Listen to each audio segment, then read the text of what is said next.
The first age of heroes was drawing to a close. Cadmus had founded Thebes, Perseus had slain Medusa, and Heracles had completed his labours and ascended to Olympus. But their stories had inspired a new generation, young warriors who had grown up hearing tales of the Nemean lion and the Minotaur, eager to forge their own legends. They would soon have their chance.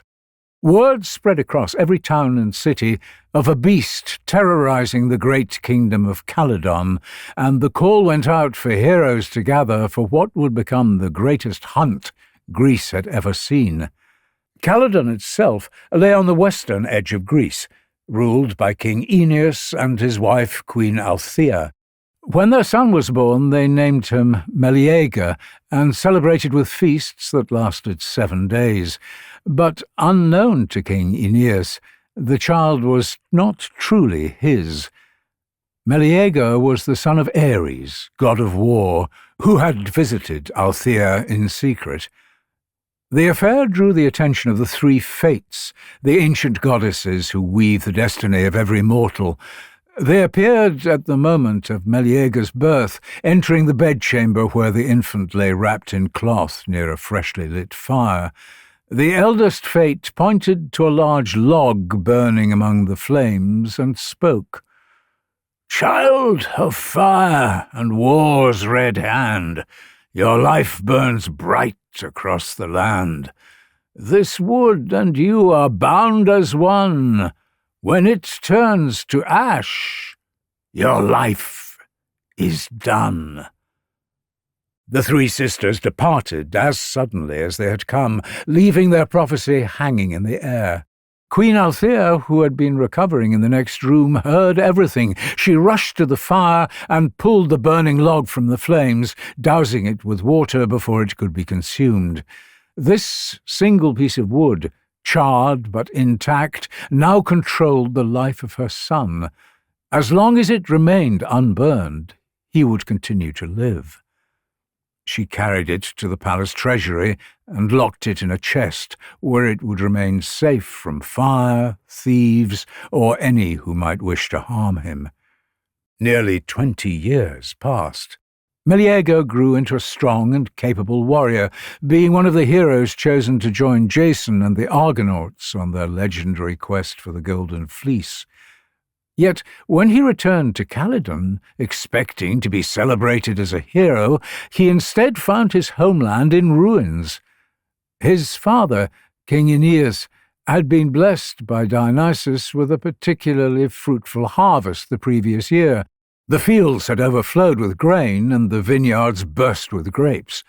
Caught up in the celebrations that had erupted across the kingdom, Aeneas had remembered to make offerings to all the gods in thanks, all except for one.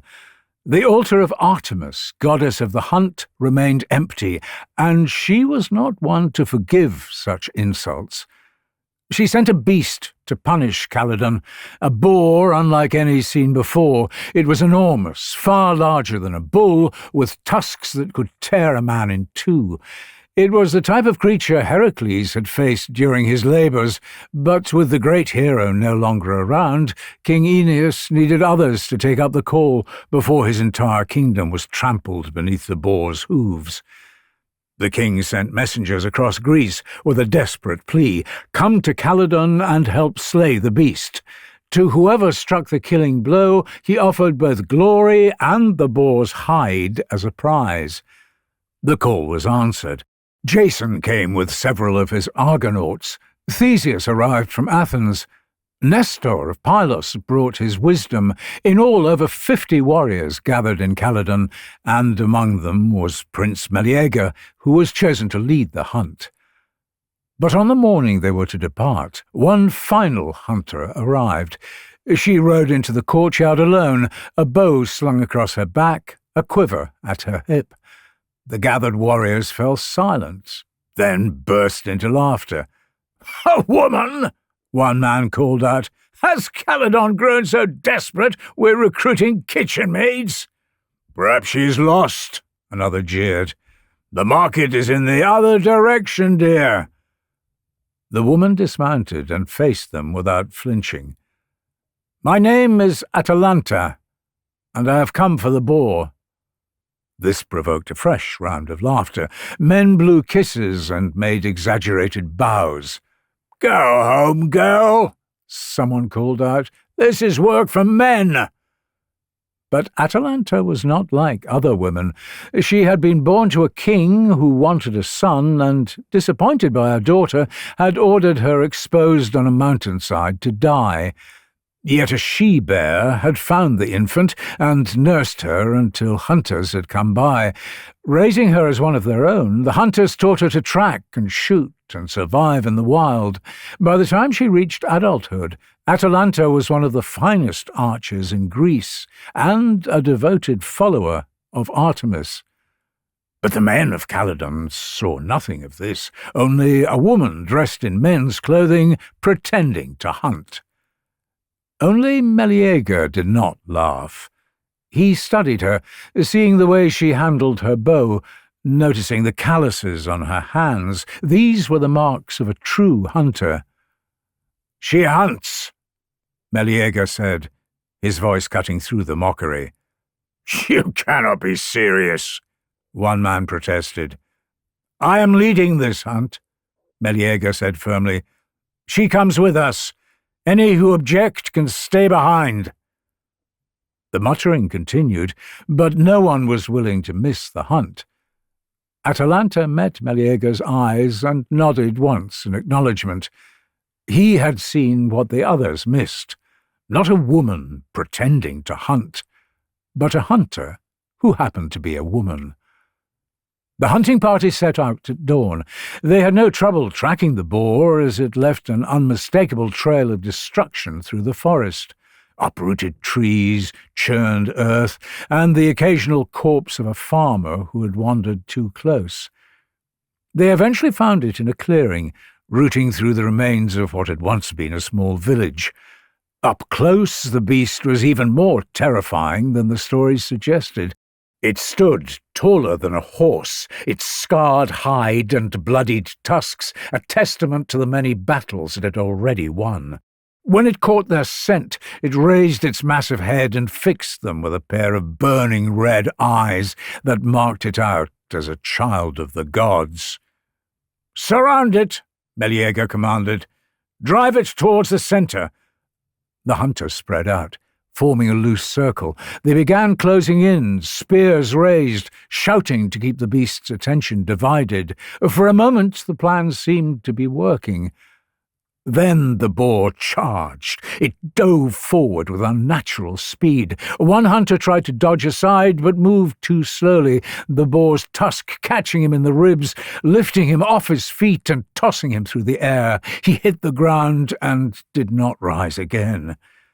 Panic rippled through the circle. Men rushed in from all sides, desperate to strike before it killed again.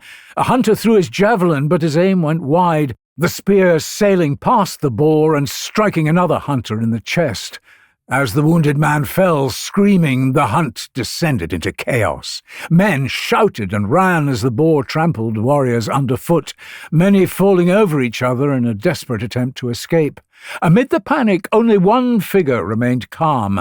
Atalanta had climbed a fallen tree to get a better angle.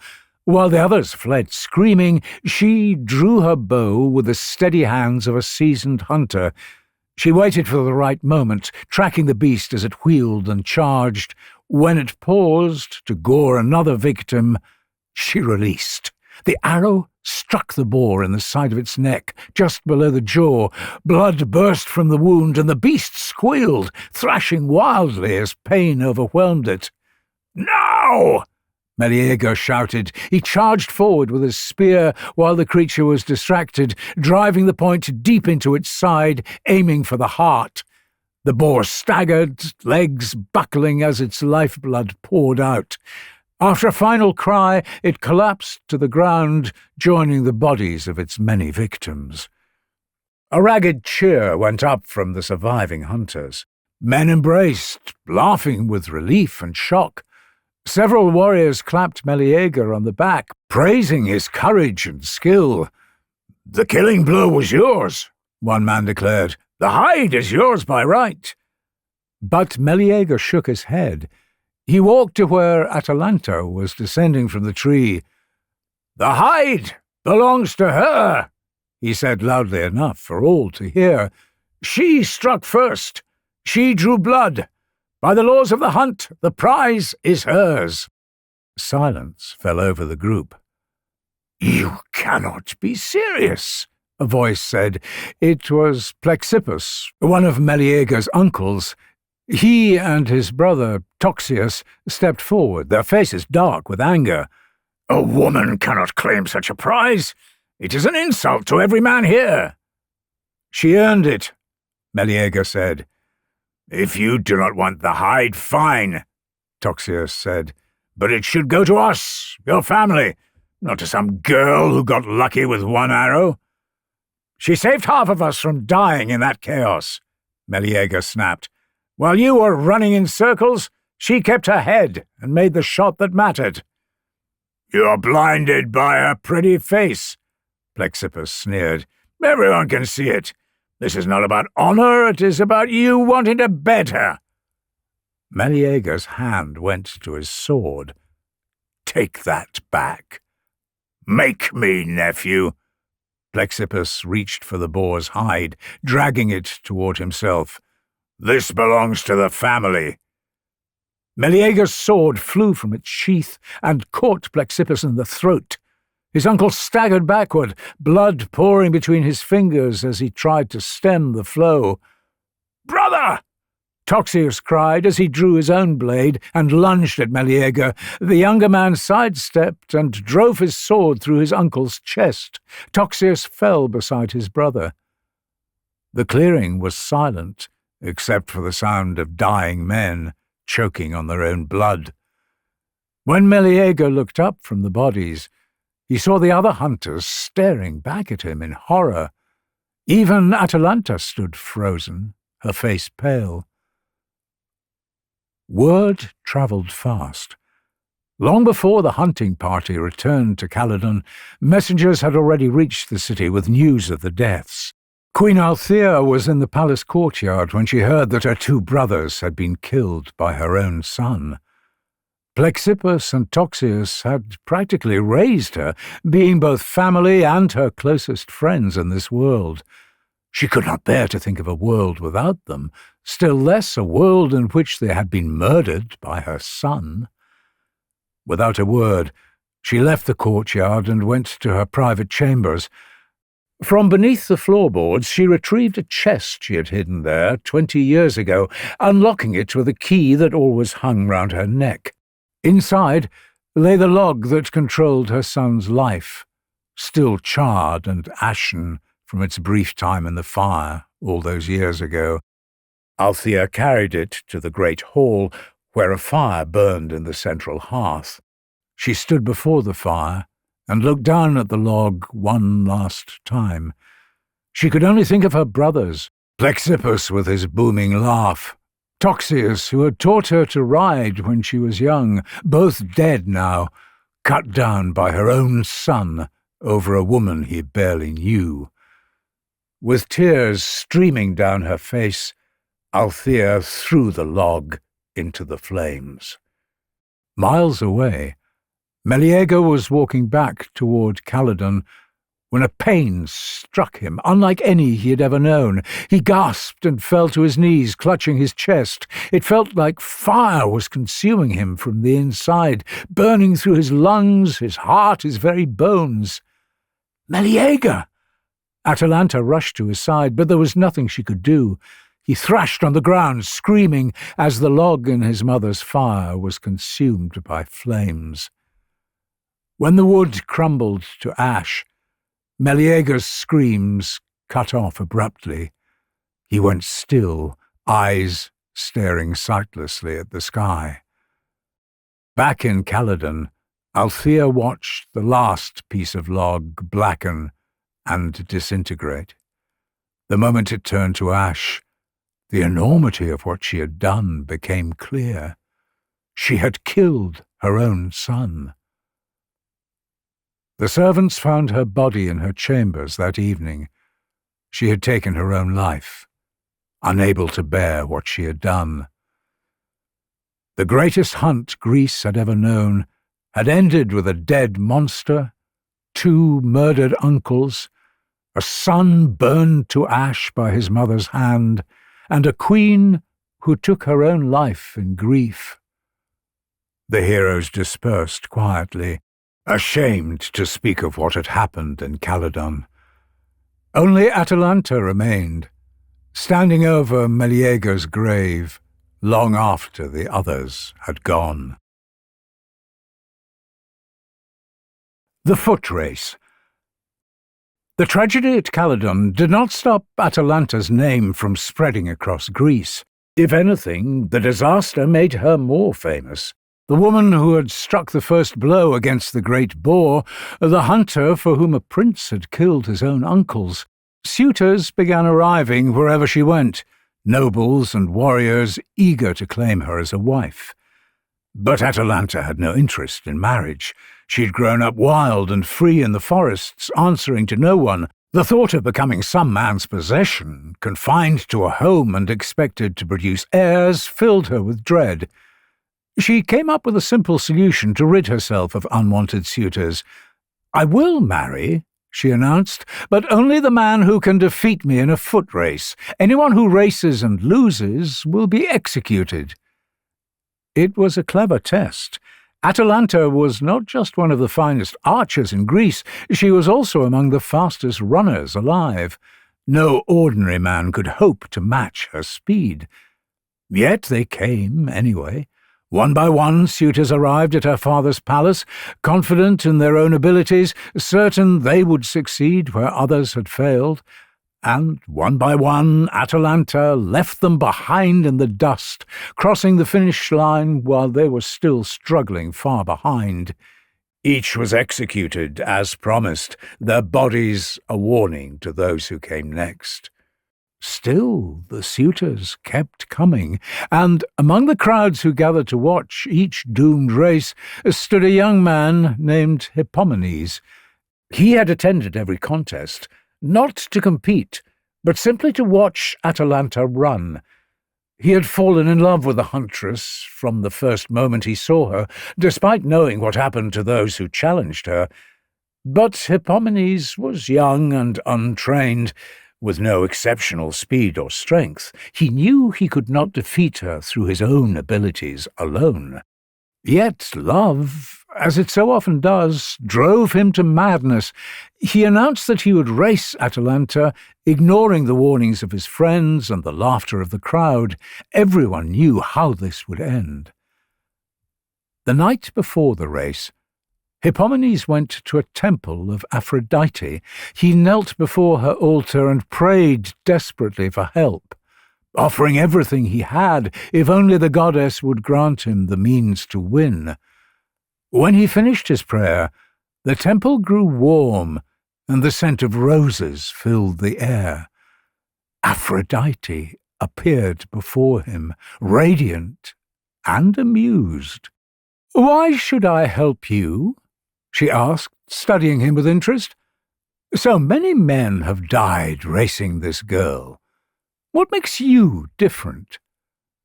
"Because she deserves to be loved," Hippomenes said, "and because I will love her as no one else can." Aphrodite looked into the distance for a moment, then smiled. She reached into the folds of her robe and produced 3 golden apples, each one gleaming with an otherworldly light. "These are from the garden of the Hesperides," she said.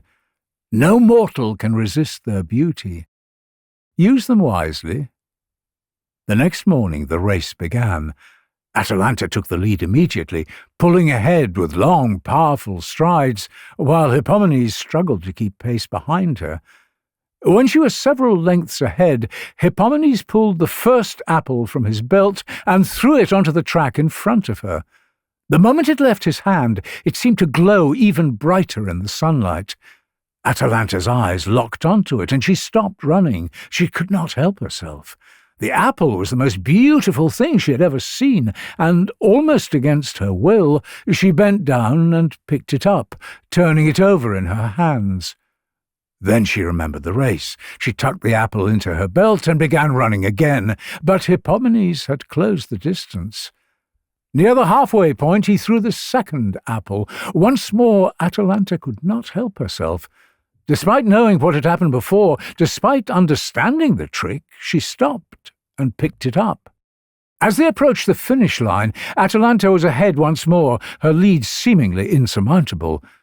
Hippomenes' lungs burned and his legs ached, but he reached for the third and final apple. This time, instead of throwing it directly in front of her, he hurled it far to the side of the track, into the grass beyond.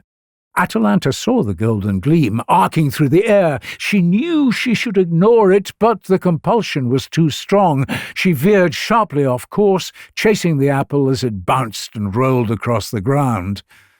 Behind her, Hippomenes summoned the last of his strength and staggered across the finish line. His legs gave out the moment he crossed it, and he collapsed to his knees, chest heaving. He had won. Atalanta stood at the edge of the track, holding the third golden apple in her hands, and looked back at the finish line. For a moment, no one was certain what she would do. Then she began to laugh. Not bitterly, but with genuine amusement. She walked over to where Hippomenes still knelt, struggling to catch his breath. "That was clever," she said, looking down at him. "Very clever indeed." Hippomenes looked up at her, uncertain whether to accept fury or acceptance. "You didn't try to beat me with strength or speed," Atalanta continued. "You used your mind instead. And you risked your life for it." She extended her hand to help him up. "I can respect that." They were married within the month. To Atalanta's surprise, she found herself genuinely happy. Hippomenes was kind and thoughtful, quick with words and gentle in manner. More importantly, he treated her as an equal, rather than a prize he had won. He never tried to control her or diminish her abilities. When she wanted to hunt, he encouraged her. When she spoke, he listened. They had a son together, and for a time her life was everything she had never thought she wanted. Peaceful, content, complete. But Hippomenes, in his excitement over winning the race and claiming his bride, had forgotten one crucial thing. He never returned to Aphrodite's temple to offer thanks for the golden apples. The goddess who had granted him his heart's desire received no gratitude in return, and Aphrodite, just like Artemis, did not forget insults. One afternoon, as Hippomenes and Atalanta journeyed through a remote valley, they came upon an ancient temple of Zeus. They stepped inside, seeking shelter from the heat, but the moment they crossed the threshold, something changed. Hippomenes felt desire surge through him, not natural lust, but something planted in his mind by Aphrodite's vengeful hand. He turned to Atalanta, and she looked back at him with the same sudden, overwhelming hunger. Neither questioned it, neither could resist it. There, beneath the towering statue of Zeus, on the floor of his most sacred space, they made love, blind to everything except each other and oblivious to the sacrilege they were committing. Their fate was sealed that very moment. When they tried to leave the temple, they found they could no longer move. Their bodies began to change, hands curving into paws, skin sprouting golden fur, faces elongating into muzzles. Their voices became roars of terror and confusion. Within moments, 2 lions stood where Atalanta and Hippomenes had been. Zeus's punishment was complete, though it was crueler than a simple transformation. The Greeks believed that lions could not mate with lionesses, that the great cats could only breed with leopards, producing sterile offspring that would leave no legacy. Whether this was true or merely myth did not matter. What mattered was that Atalanta and Hippomenes would remain together, side by side for the rest of their lives, able to hunt as a pair, but unable to share the joys of intimacy ever again. The passion that had led to their downfall would torment them forever. Atalanta had fought her whole life to remain free and wild. In the end, she got her wish, though not in the way she had ever imagined. I've been David Rintoul for Deep Dive History. Thank you for watching, and see you next time. Goodbye.